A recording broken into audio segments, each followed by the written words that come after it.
Welcome to the Community ROI podcast. Here, senior community experts, founders, and C-level managers tell the truth, the whole truth, and nothing but the truth about how community impacts business growth. By listening to these conversations, you'll get actionable steps on how to connect community goals with business goals to skyrocket business growth while still bringing extreme value to community members. My name is Yurii. I help people and brands shine through communities and personal connections. And my guest is Jenifer De Figueiredo, a community and program manager who blends data science, creativity, and strategy to turn communities into real growth engine, from scaling an AI community by 260% to bridging product, marketing, and data. And she definitely knows how to herd some cats. So welcome, Jenifer. Thank you. I'm excited to be here and talk to you. Finally, it's been some time, but here we are. I'm happy to have this conversation with you. And I was going through a LinkedIn profile and I saw that on your current role, you are doing community management for the transition from one company to another. And I know it might be hard, especially when nobody knows what's going on and you need to deal with people and talk to them. And it's so I'm curious, what's the hardest part of it? I don't know. Honestly, it was really like a gift to get to do this, because when I had left DVC, I was kind of like not feeling that great about it because I felt like I abandoned the community. And so then when Lake FS acquired DVC and they reached out to me to help with the transition, I was like, oh, good. Like, it's going to be taken care of. The community is going to be okay. So it's actually been a really great experience to be back in the community and let everyone know everything's going to be okay and work with all the people at Lake FS who are amazing. So honestly, there's just been, logistical things to figure out. We had to move the VS Code extension from, the iterative to Treeverse and all these things, and changing the website and all of the things that needed to happen. But that's just project management. I was just really happy to start getting that done and take care of the community again. And it's really awesome that it's in like a good new home that is like committed to data version control. Like, really, it ended up in a great place. So I'm really happy about that. Folks who are going through a similar transition for community builders, what is one thing to keep in mind, like to definitely deal with such a transition in the right way? That's a good question. You need to remember what it was and how it was. Obviously, things are changing. So, as the community manager, you need to give the perspective from what it was before, but digest what is now and figure out the way to meld those things together so that, it's workable for both sides. So I think, there's a little bit of that needs to happen, and you need to be prepared for, making that marriage happen that needs to happen. Yeah, I guess.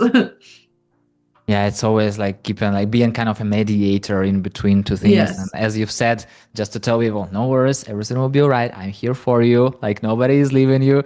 You're in a good hands. Let's do this together. And there's been times that I'm like, let's do this. And I'm like, but we wouldn't have done that way before. And I'm like, but okay, we're doing this way now. And I'm like, okay, what if we do it this way? And so, so there's just been a little of that so that, things just go more smoothly. Coming back to usual community stuff, not a transitioning period. So I'm curious, what is one community activity that you enjoy the most and why? So there's a few of them. Basically, I love anytime I can see those aha moments from the community with our product or whatever. So, and that happens in a lot of different places, whether it's meetups or it's in user-generated content. Right now, a project that I've been working on, and this was a major project that I was constantly keeping going at iterative, and I'm continuing now, is the processing of all our user-generated content. So I have a user-generated content flywheel, basically, that I'm listening. So I use tools like Mention, or now I use Brand24 to find out what people are creating. And then I'm elevating the best content in blogs, the newsletter, or having them on for meetups. And so that turns into a reward where I invite the best creators to present or become champions. And then I'm repeating that process over and over to, provide that recognition. And then it encourages contribution over time. So that kind of flywheel has been great for getting feedback and creating content that we didn't have to create, that it was, already great in the universe that our community has been creating for us. And then because of that, it just builds and builds. In the beginning, it was just like every month I'd be like, oh, please let me have enough content for the newsletter. And then because, I started this, now there's just so much of that content that and then also DVC actually became kind of like an SEO bait type of word for other products and stuff to use, because they knew it would drive eyeballs to their thing. So now for me to process that content, it's become like a really kind of big behemoth as one person. So I've been working on using AI to automate part of the process, using agents. And some of these tools are great, like lovemention.com, Brand24, but they also do things, they count things like that, might seem like to maybe a consumer company or a consumer product like as good signals, but to a developer community, maybe not so much. So because they're counting like the number of eyeballs, but it's like something that we wouldn't, like a developer would sniff at and be like, no, I don't care about what this is saying. What's better content for us is if like an actual developer writes something on their personal blog, but how many hits is that getting in the world? Not very many. So, but to me, that's gold, right? Whereas, something that might get tons of hits, but is just kind of SEO fluff, like who cares about that? So I have to filter out, what's actually good. I want to show the community the best stuff. And then I want to get a really good sense of like, are we mostly driving SEO fluff now, or is the community still developing good content? So I have taken like all of my judgment from my brain over the years and how things have changed. And I've like poured it into this document that, I made like a rubric for the AI to like grade all the content that comes through. And so it does that and it scores them. And then if it's above a threshold, it's newsletter worthy. And then it also is doing enrichment. So if it was written by a company, then it's, they find the person on LinkedIn and we provide that content so the GTM team can be aware of it. If there's product feedback in there, if there's negative sentiment, if there's super positive sentiment, if there's any integrations with tools that are beyond the usual tools that we see all the time, that's tagged and pulled out so that the product team can see it. So it's a way of processing all this that's so much faster than me doing it by myself. So it's been really great. It's still a work in progress, but I am happy to share it with all the one-man band community managers out there that are having to do this too, because it's been really helpful to me to like get through this. It also pulls out like the best quotes. It pulls out a summary of the things so that I can use that in the newsletter or for social media for the ones that I want to promote. So I have like all these pieces of what my job has been over the years. I've created a way for this to kind of be automated. So that's been a really fun thing to work on. Am I hearing it correctly? Is that you kind of like take all the user-generated content that it's out there, and then you are moving it through this UGC flywheel, and it shows you where to put what pieces and how to repurpose this content? Yes, basically, yeah. And not only that, like how to repurpose it, but how to like what teams, I have it so that it's graded if it's important.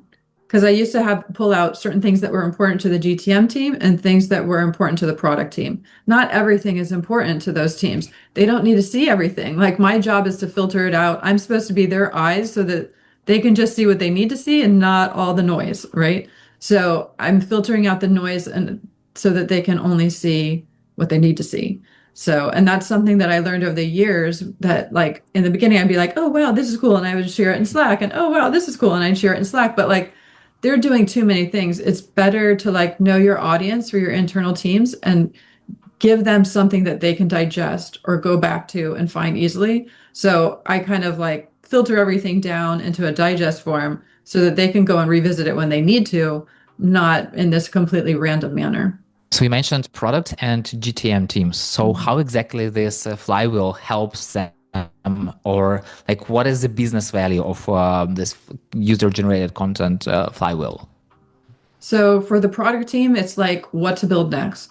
For the GTM team, it might be who's ready to convert. So tons of our users will always be open source users, and that's perfectly fine and beautiful, and we're totally happy with that.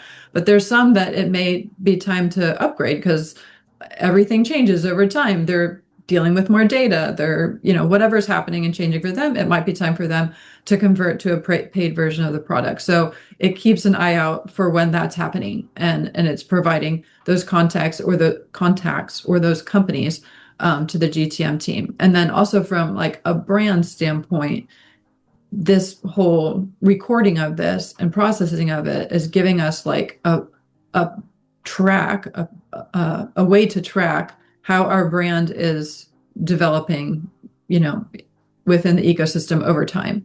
So looking at anything at one point in time isn't enough. You need to look at it over time. And so like from a return on investment standpoint, you need to think of it like thinking backwards. Like if your community disappeared tomorrow, what signals would your company lose? Like that's your return on investment. So like this particular thing provides feedback for product, what to build next. GTM, who's there to convert. Brand, how much brand presence do you need? So these are things that a company can look at and be like, okay, this is the value that I'm getting out of this. It's a good problem to deal with when you have a lot of UGC content. And let's take a step backward. So how to create this amount of user-generated content with the help of community? Sure. So a lot of it is happening and you just need to first find it. So that's why I use the mention.com and now we use Brand 24. And there's a number of these tools also, and it may make sense to do like a search according to your personal community that you're helping. There's certain tools that are better. Mention.com was actually really great for like, we got more signal from Reddit and some other things at that time, but mention.com was horrible because we had DBC was our name and it's an acronym. So then you get all types of false positives, which was super painful. So even if we put all the filters on it and put all the other keywords that needed to be there, and it's still every week delivered, like we would have to process out all the wrong things.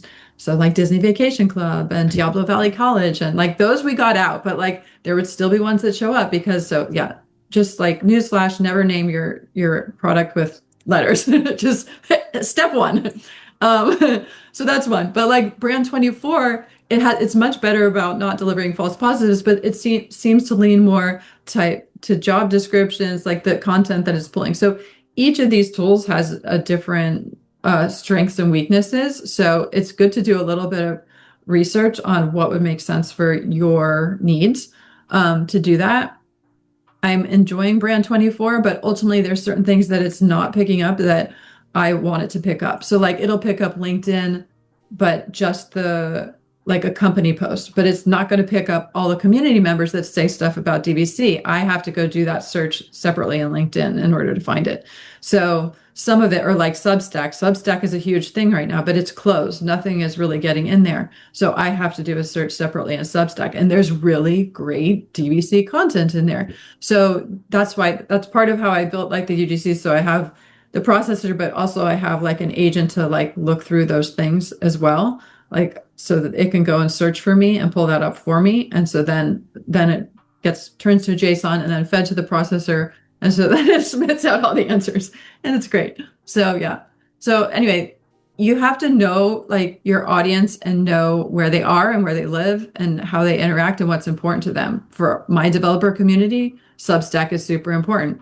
And the Medium is super important. Dev too, like those type of Hacker Noon, like those are the places that I want to see. Brand 24 will pick up some of those later ones, but the more closed systems like LinkedIn and Substack, it doesn't get into there. So you have to do those searches separately. It sounds like communities everywhere. And I'm curious, yes. How do you deal with it? And it changes too. And so that's why I think you have to also be ready to like adapt for the changes, because like I feel kind of silly to even say this, but like I've been reading Substack now for the last 2 years myself on certain things that I'm interested in. but it didn't even really occur to me to look for the DVC content in there. I was assuming that I would see it picked up in Brand 24, but you're not going to, it doesn't show up there. So I was like, then I did a search and I'm like, oh my gosh, there's all this content that I've been missing that's on Substack. So you have to like keep your kind of ear to the ground about like what's changing, the patterns of where people are going and where they're putting, like Twitter is also another thing. It used to be super huge, and there is still, in the data science space and software engineering, there's things happening there, but it's also gone kind of dead. So like the people morph to like other things, and you need to be able to follow that and see where they're going and pick up the signal from there. So you need to kind of pay attention to that as well. Usually when people are talking about communities, they mean some specific space. It can be Slack space or Discord space or like Circle space or Gradle, like whatever tool you use. But how to deal with such a community that is everywhere, like from community manager standpoint, how do you manage this community? This is hard, and yeah, that's part of what I'm thinking. And this thing that I'm building is to kind of help me do that.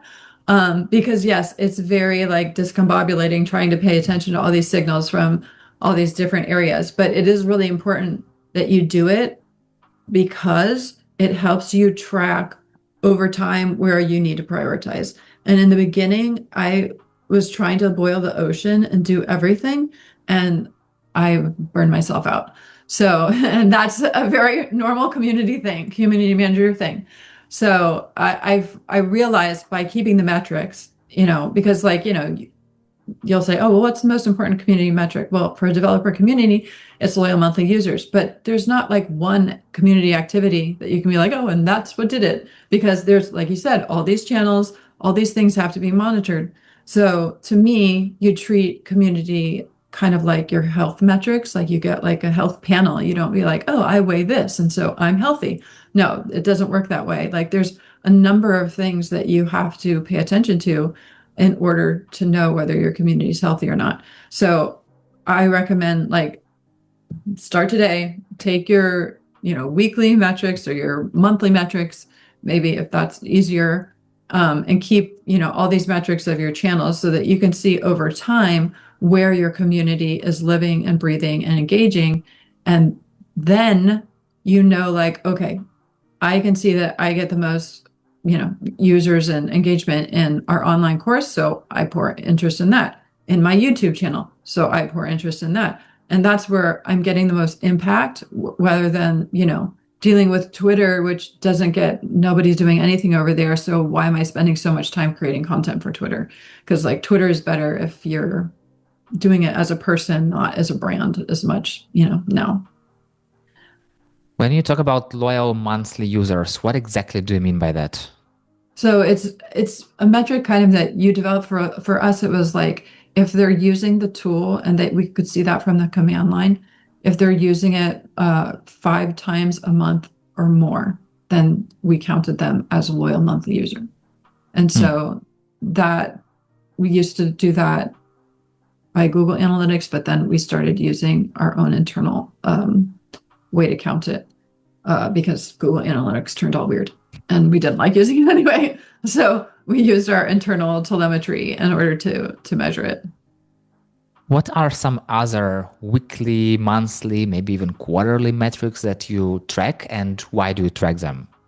So yeah, I would track the growth of the Discord server, the amount of messages that are happening in the Discord server, the YouTube, Twitter, LinkedIn, the engagements that happen in all of those things, our online course growth.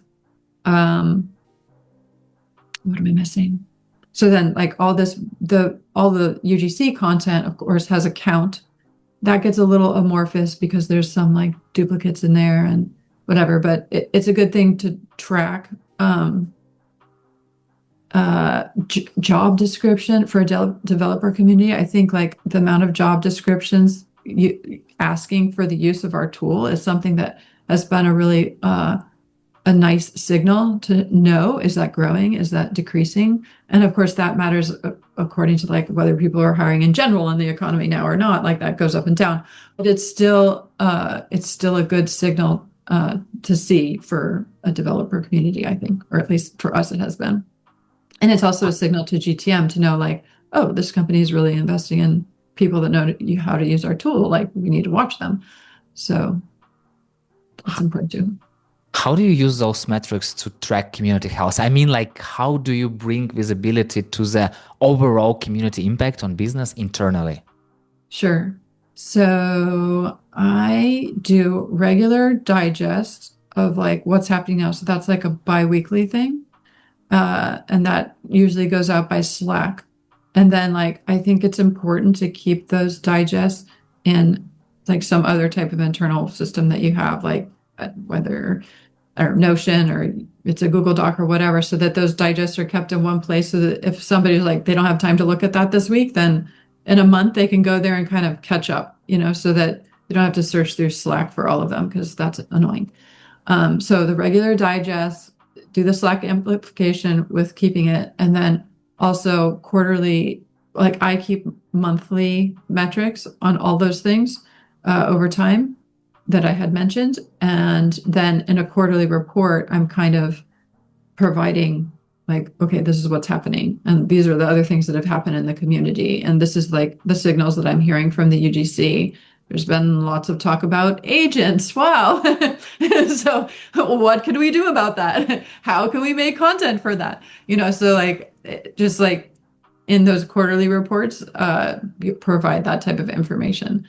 So, and another important thing about this is that if you don't document as you go, you'll underreport your impact later. So as these things are arriving in the front of your eyeballs, go put them in the little placeholder that you have your task for the quarterly report and for the regular digest and wherever it needs to live, so that you're reporting that. Because that's one thing that I found is that like, I'm like, oh, I'll remember that, but no, you won't. You need to go like put a dump. Even with the newsletter, I see things in the community. I'm like, oh, wow, we need to talk about, and then I'll just go dump it into my newsletter doc that I have ready before I've even started writing it. But I'll know it's for next month, and I'll just go dump it in there. So that's a good way to do it. I feel like it's also super helpful when you are coming back like 3 months ago and like, hey, I told you that it's happening. Now I can you can clearly see. Because once again, community is a long-term game, and sometimes it's very, very, very hard to prove that something is actually happening unless it happens. So I'm curious, how do you get this internal buy-in from the leadership, knowing that community is a long-term game? One of the best things is to work with founders that believe in community already and their experience with it. Now, absence of that, then you need to speak in business language. So that's about retention. It's about pipeline. It's about product velocity and delivering that product feedback that you need. So if you're regularly providing product feedback, and then, then you can see, well, is the product team acting on any of that? No, then okay, but we keep hearing this signal from the community. We want this, we want this, we want this, but we're not doing it. Okay, well, then I've been telling you, like you were saying, I've been telling you this all along. It's all documented, So those are things that you need to do. This is the important thing, and it's part of what I was saying about making the digest and things like that. Is that in the beginning you're delivering things as you see them, but that's not helpful because you need to know your audience. So you have to respect the rest of your teammates' time is really important. And so if you can make it easy for other teams to see value, then they'll lean in and they'll work with you. But if it all feels like extra work, then they will avoid you. So you need to do the things and take all the signal that you're seeing and make it into digestible pieces for your team so that they can actually do something with it. And then you need to remind them a lot. And that's just true. And I'm personally a person that doesn't like to repeat myself. But if that's you, you probably shouldn't be a community manager. But it is part of your job. Like, oh, remember? And like how many times something happens and like, oh, but this community member does this and this and this, like, and you just have to keep saying that over and over and over and over again. Sometimes you just have to be, the parrot saying the same thing over and over again. But I think to really respect their time is to like make everything into chewable pieces that they can digest easily and put it in a place that they can visit it when they have time, and then constantly remind them. So, but just, yeah, that's pretty much it. You reminded me of member berries from South Park, and it was like, remember that, remember. But I totally get what you are talking about, because that's exactly how it works. You need to remind, especially if every team has a lot of work to do and they have a lot of Exactly. stuff on their plates. And as you've said, if you're adding some more stuff which is not helpful, yeah, they will put it on some like deepest I don't know, like backlog anywhere, and then they never come back to it. Or Yeah. so you need to constantly remind and remind and remind. And since you are talking about the teams, and you already mentioned some of those, you were talking about product team, GTM, brand team. So what are just three teams that you usually work the most with when building a community, and how does a community impact them? Sure. So product team is probably number one, and that's like providing the feedback, which is kind of roadmap validation and edge use cases, like where integrations, like one of the things that happened with DVC was that it's an ML tool, like that's what we built it for. But then like we ended up getting all these other use cases that other industries were using it, like in graphic design and stuff, that they had large files and they started using DVC also. So I created a channel in Discord that was for like non-ML use cases that those people could share, you know. So anyway, so it was like, even though we were still sticking to our ML roots, like it's good to know about those edge cases and, you know, think about that and feed that to the product team. GTM is identifying expansion, ready user customers, like people that are ready to level up, basically. Those are the main things for them. And also providing them with like credible voices of like that are speaking on our tools, because that's helpful to them. And then the third one is customer success team. So, and that's providing scalable education. So tutorials, examples, peer support. So the community reduces guesswork across teams if you package the signal correctly, ultimately. So those teams end up getting, it's like I'm saying, you just take all of the things, filter it down, and give them what they need so that they can do their job. Like that's what the community manager's job is. You know, you mentioned some time ago a very good like litmus test. If like what signals would the business miss if community will be out tomorrow? So Right.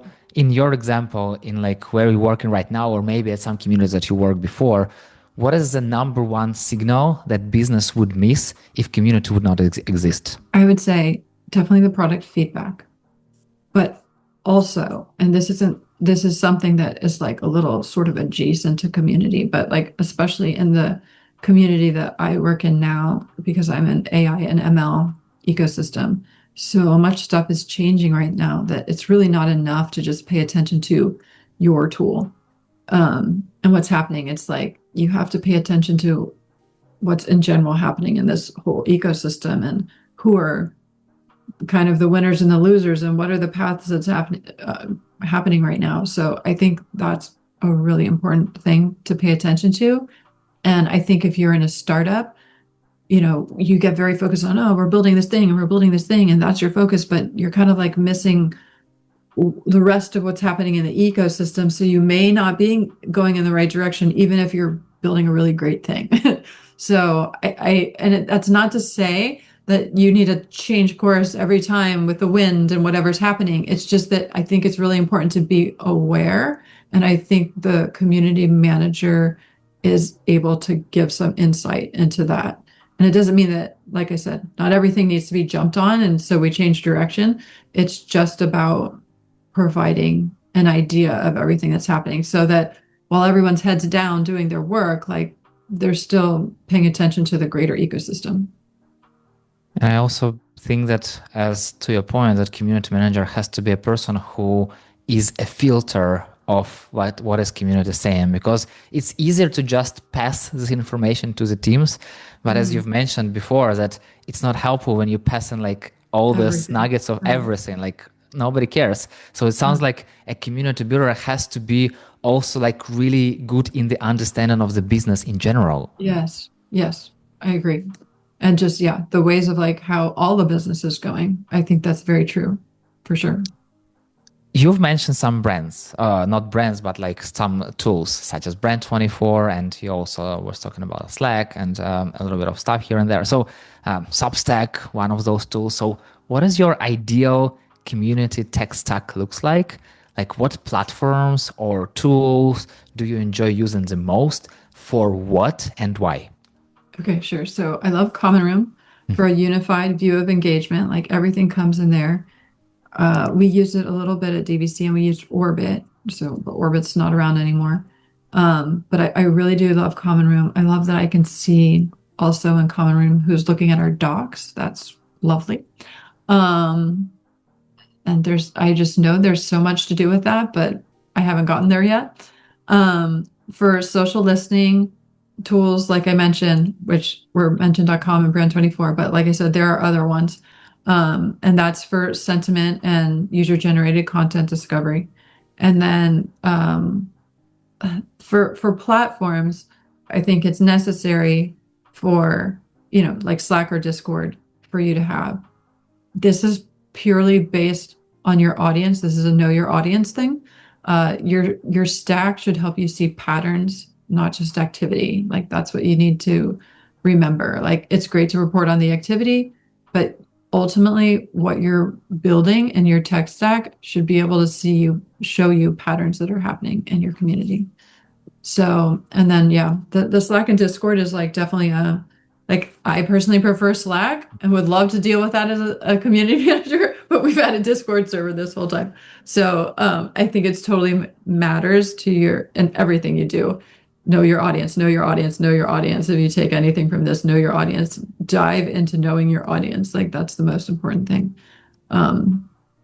for being a community manager and making decisions for them on how their experience should be. And for UGC Flywheel, what tools do you use? So, I mean, right now I'm using Brand24, and then I'm using Tiny Fish as an agent to do some of the discovery. And then I'm using Claude and Claude Code to help build out what I'm doing and processing the content currently. And then, I'm hitting all those channels that all of our content is in, but those aren't tools that I'm using exactly. Got it. And you shared with me a GitHub with all the stuff. I will definitely include in the show notes so people can jump and try and play with it and definitely go and ask you all the questions. And that's fine. I would love to help anybody with that. And it's still a work in progress. I'm getting there. And you will have to, like you will see when you open it up, that you're going to have to change the rubric in order to suit you. But you can, give it all to ChatGPT or Claude and say like, okay, look at this, and then this is what I need you to apply it to and fix it, and it will change it so that it works for you. And you're going to have to give some thought about what makes sense and how you would apply points for certain things compared to how I apply points. But, it's a good jump start, I think, instead of starting from scratch. Yeah, it's always amazing to see someone is building. And once again, you're a real human. You're just one message away and people can connect with you on LinkedIn and send you a message and ask you a question. Like, what can be easier? Like, it's just like, and community people that are amazing. They're just super helpful. And, I really wish to have the sky is the limit for our conversation, but time is the limit. So the final question, what is one thing to do right away for someone struggling with identifying their community ROI? Yes, then I would say start tracking leading indicators, not just outcomes. So those are your engagement across your channels, your contributor growth, your content creation rate. And when I say that, I'm talking about user-generated content. I mean, if you're responsible for generating content, also keep those metrics, but the content creation rate of your community. And like I said, think of it like health metrics. You need a full panel, not one number. So you can't prove ROI if you're only measuring the end result. You need to measure all the things that create the end result, and then you can see how that's changing over time. And that gives you some ability to make decisions. Otherwise, you're just kind of like floating around, doing a million things with like a chicken with your head cut off. Like you need to have a discipline and keep all these metrics so that you can have an idea of what direction to go. It's kind of like speaks to my sales background, because sometimes like to make a sale, you need to prepare, to create some stuff that leads to a sale, that you don't really count like the sales themselves, but you count a lot of stuff. Like, for example, if you need to make 10 sales, you need to make 100 calls. So you track calls before you go into this specific sales. And I'm curious, like, what are leading indicators in your case? So yeah, that would be the all of the channels that all of the community is in. So like Reddit, Substack, LinkedIn, Twitter, Discord, the engagement, the messages that are happening there, YouTube, the amount of comments that are coming through on your YouTube videos, those engagement rates, their watch time, I track that, all those things, but like that's the ones that I'm doing. So basically, it's wherever your community shows up and is present, like you should be trying to track those things. So I just gave you the list of things that have been important in the DVC community. And like I said, that changes over time as we see more people moving to other platforms or different ways of doing things. So you need to follow that and start tracking those metrics too. To keep the conversation going, name 2 people I should reach out to talk about community ROI. Okay, definitely. Gift Oshiabulu. He is DataFest Africa community manager. He is awesome. And then also Eugen Tang, who is the OSS for AI community manager. 2 great people to talk to about community. Got it. And last but not least, what is one question that I should have asked you about community ROI but didn't? I don't know. Do I love it? You could ask, what do you love the most and what do you hate the most? Okay, so let's do it right now. What do you love the most and what do you hate the most? Okay.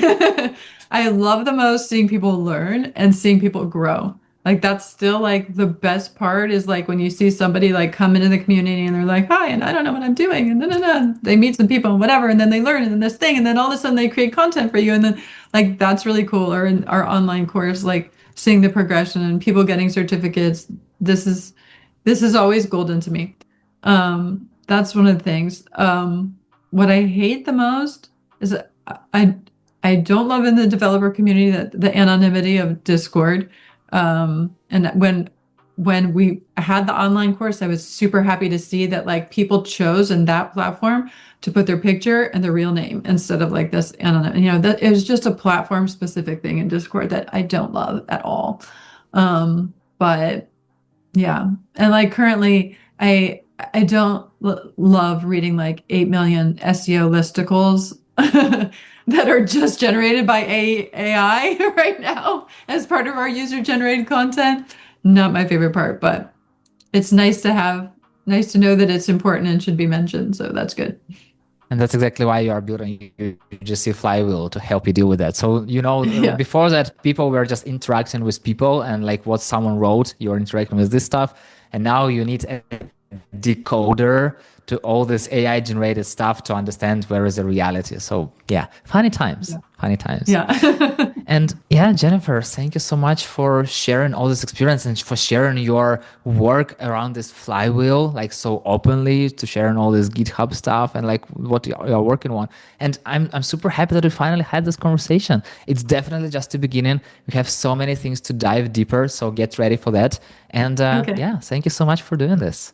All right. Thanks, Yurii. And thanks for creating this podcast. It's super helpful. And yeah, see you in the community world. And thank you so much for listening. If you have any questions about how the community can help you reach and overcome your business goals faster, let's connect on LinkedIn and talk about it. That's it. We're done. See you in the next episode.